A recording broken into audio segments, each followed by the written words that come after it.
नमस्कार दोस्तों। आज हम एक नया टॉपिक शुरू करेंगे, रिग्रेशन, जिसके बारे में हम लोगों ने इंट्रोडक्शन में भी देखा था। रिग्रेशन एक प्रकार का सुपरवाइज्ड लर्निंग एल्गोरिदम है, जिसमें हम कंटिन्यूअस वैल्यू प्रिडिक्ट करते हैं, जैसे कि एज हो गया, सैलरी हो गई, हाउस प्राइसेस हो गए। तो ये सारे प्रिडिक्शन रिग्रेशन का एक एग्जाम्पल है। तो शुरुआत हम अपने उसी पुरानी पजल से करते हैं, जिसमें हमने ये इक्वेशन निकाली थी y इक्वल टू 2x, और दूसरा वाला जो है y equal to 2 into variable 1 plus variable 2। अगर मैं कहूँ कि पहली इक्वेशन को आप प्लॉट करिए, ठीक है, तो आप कैसे करेंगे? मैं करके दिखाता हूँ आपको। आप एक ग्राफ ऐसे खींचेंगे, y इक्वल टू 2x, ठीक है। तो इसका मतलब ये हुआ कि अगर x1 है, x2 है, और मान लीजिए x3 है, तो y की वैल्यू क्या होगी? डबल इससे, ये आप लिख दीजिए, ये हो गया 2, ये हो गया 4, और ये हो गया 6। इसमें एक पॉइंट यहाँ आएगा, दूसरा पॉइंट यहाँ आएगा, और तीसरा पॉइंट यहाँ आएगा। ये इक्वेशन है। तो अगर मैं ये कहता हूँ, मान लीजिए आप इक्वेशन भी नहीं जानते, सिर्फ ये पॉइंट किए हुए हैं जो कि इसके आधार पे आ गए हैं, आपके टेबल के आधार पे, या 1 2 3 अगर वैल्यू होती है तो उसका ये पॉइंट्स आते हैं, y2 4 6। तो ठीक है, अब मैं ये कहता हूँ कि आप एक लाइन ऐसी कीजिए जो कि इन सबको टच करते हुए जाए, मतलब बेस्ट फिट लाइन हो जो कि इन पॉइंट को रिप्रेजेंट करती हो। उसका मीनिंग ये है बेस्ट फिट लाइन का। ठीक है, आप क्या करेंगे, ये एक ऐसे लाइन खींच देंगे, ये जीरो से होते हुए जाएगी। तो इसका क्या मतलब है, ये पॉइंट है, इनको हाईलाइट करने के लिए। तो इस केस में क्या है कि इक्वेशन बहुत ही क्लीन है। क्लीन का मतलब जो 2 है वो आपका न्यूमेरिकल नंबर है, और आप कोएफिशिएंट क्लीन है, एक इंटीजर है। आप आसानी से एक लाइन ऐसे ही खींच सकते हैं। अब हम दूसरा एग्जांपल लेते हैं, इसको मैं बता देता हूँ। अब आप ये वाले एग्जांपल पे आ जाइए। अब आपके सामने ये एक दूसरा टेबल है, जिसमें y और x की वैल्यू दी गई है, और ये इस पे प्लॉट कर दी गई है। अब मैं अगर कोई आपको एक x की वैल्यू कोई एक और देता हूँ, और आपसे पूछता हूँ कि y की वैल्यू क्या होनी चाहिए, तो उसको बताने के लिए पहले आपको इस जितने भी पॉइंट हैं, इसके लिए कोई एक मैथमेटिकल इक्वेशन पे आना होगा, जैसे हमने पहले केस में देखा y इक्वल टू 2x में। और आप इसको, इस टेबल को देख करके इतना, इस टेबल को देख के आपको इतना तो जरूर लगेगा कि इट्स डिफिकल्ट कि आप कोई एक इक्वेशन पे आ पाए तुरंत। ठीक है, तो उसको हम क्या करते हैं कि इन सारे पॉइंट्स को पहले एक बार प्लॉट कर लेते हैं। ये आप प्लॉट देख सकते हैं, first point, second point, third, fourth, fifth, six, 7, around 7 points हैं। हाँ जी, 7 पॉइंट्स हैं, इसको हमने प्लॉट कर दिया। अब मैं कहूँ कि आपको एक सीधी रेखा खींचनी है जो कि इन पॉइंट्स को से छूते हुए जाए। अब जाहिर सी बात है कि इन सारे पॉइंट से कोई भी सीधी रेखा ऐसी नहीं खींची जा सकती है जो कि सारे पॉइंट्स को छूते हुए जाए। तो इस केस में क्या होगा, हम कहेंगे कि आपको एक बेस्ट फिट लाइन खींचनी है।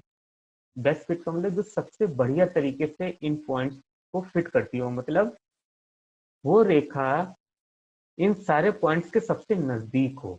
सबसे छोटे शब्दों में मैं अगर कहना चाहूँ, तो ये उसको एक एग्जाम्पल से समझते हैं। समझ लीजिए कि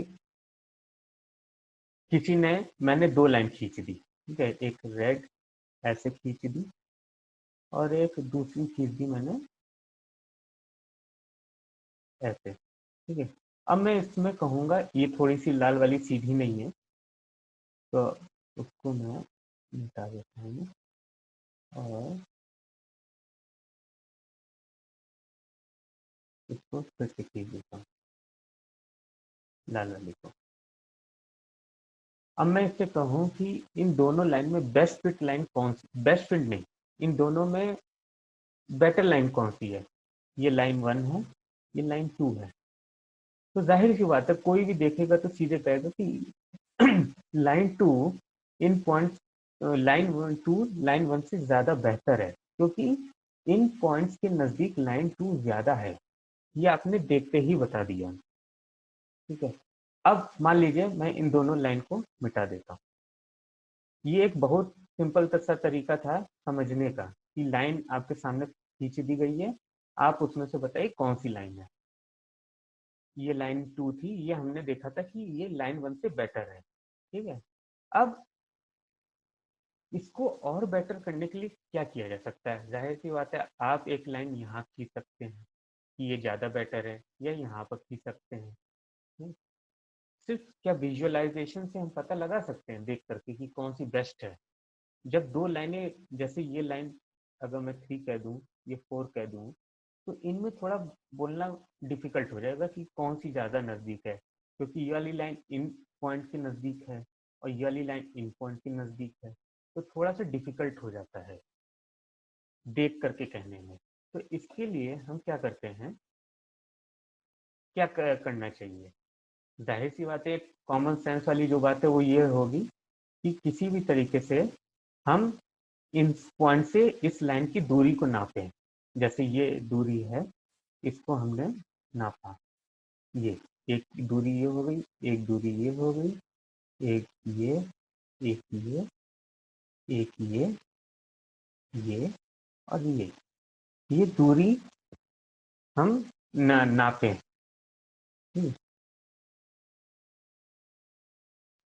इस दूरी को नापते हैं। तो अगर ये सारी दूरी, जैसे 1 2 3 4 5 6 7, ये मान लीजिए संख्या है एक, इन दूरियों को डिनोट करने के लिए। अगर हम इन सबका सम, मतलब इन सबको जोड़ दें और वो संख्या मिनिमम हो, इसका मतलब है कि हमारी लाइन सबसे पास में, क्योंकि जो दूसरी लाइन थी, जैसे अगर मैं ये खींचूंगा, ये जो दूसरी लाइन थी, अगर इससे यही दूरी मैं कर दूंगा इन पॉइंट से इस लाइन की दूरी, तो वो दूरी और ज्यादा होगी, उन सबका सम इससे ज्यादा आएगा। इसलिए लाइन वाली, रेड वाली हमारी ब्लू लाइन से बेटर लाइन है। तो इस लाइन को बेस्ट लाइन बनाने के लिए क्या करना होगा, ये जितनी भी दूरियां हैं इस पॉइंट से, इसको हमें कम करना होगा। और यहाँ पे एक चीज और है कि ये जितनी भी दूरी है 1 2 3 4, ये सब भी जो दूरी गई है, ये किसके बीच में है? जो भी ये जो पॉइंट है, ये आपका एक्चुअल पॉइंट है। इसको हम डिनोट कर सकते हैं, आ, इसको हम डोनेट करेंगे y is equal to actual से। ये एक्चुअल पॉइंट है, मतलब ये y की एक्चुअल वैल्यू है, और जो भी लाइन पे वैल्यू आ रही है उसे हम कहते हैं y प्रेडिक्टेड, मतलब हमने जो इक्वेशन निकाली है इन पॉइंट्स को लेकर के, उसको y प्रेड कहते हैं। ठीक है, तो ये जो लाइन की इक्वेशन है, इससे जो भी पॉइंट फॉल करेगा x की वैल्यू के लिए, वो y की वैल्यू होगी यहाँ पर, तो उसको हम y प्रेड कहते हैं। तो हमारा पर्पस क्या है कि कोई भी y का जो है a एक्चुअल हो गया और y प्रिडिक्ट हो गया, p से डोनोट कर दीजिए, इन दोनों का जो डिफरेंस है ये मिनिमम होना चाहिए। अब इसमें एक सवाल और आता है, अच्छा ये जो वाई पी माइनस वाई है, ये हर पॉइंट के लिए लागू है, तो इसको हम ये कह सकते हैं वाई पी आई वाई ए आई, मतलब आई की वैल्यू क्या है, आई इज इक्वल टू 1 1 2 7। ठीक है, क्योंकि यहाँ पर 7 पॉइंट है, तो हर पॉइंट के लिए हमको ये करना है वाई पी माइनस वाई है। अच्छा, इसमें ये भी पॉसिबिलिटी हो सकती है ना कि आपकी वैल्यू पॉजिटिव भी आ सकती है, निगेटिव भी आती है, आ सकती है, क्योंकि ये लाइन सारे पॉइंट की इस तरफ है, तो हो सकता है सारी वैल्यू निगेटिव आ जाए। अगर यही लाइन बीच में से गुजरेगी, अगर ये वाली जो लाइन है, ये जो सेकंड वाली लाइन है, अगर ये इस तरफ से गुजार गुजार देता हूँ मैं, तो इस पॉइंट के लिए पॉजिटिव आ सकती है और दूसरे पॉइंट के लिए जो ये वाला पॉइंट है इसके लिए निगेटिव आ सकती है। तो उस केस में इसको हटा देंगे। तो उस केस में हमें क्या करना है, उसको प्लस और माइनस आप सबको प्लस कर रहे हैं, ठीक है, उसमें कुछ वैल्यू पॉजिटिव है कुछ निगेटिव है। अगर आप उनको प्लस कर देंगे तो आपको सही रिजल्ट कभी नहीं पता चलेगा, क्योंकि प्लस माइनस एक दूसरे को कैंसिल करेंगे फिर। तो इसीलिए हम हर रीडिंग का जो नंबर आएगा, जो डिस्टेंस आएगा, उसको हम स्क्वायर कर देते हैं ताकि निगेटिव पॉजिटिव सब बराबर हो जाए।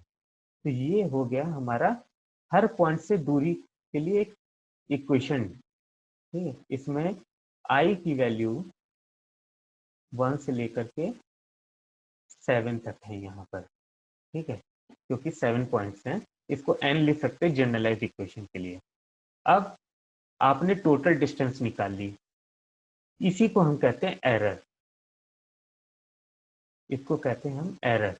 इसी एरर, अगर ये एरर मिनिमम होगी तो लाइन हमारी बेस्ट फिट लाइन हो जाएगी। तो ये एरर इस तरीके से कैलकुलेट की जाती है। अब इसमें एक कॉन्सेप्ट और आता है कि मान लीजिए आपने 7 पॉइंट है, सातों का टोटल निकाल दिया।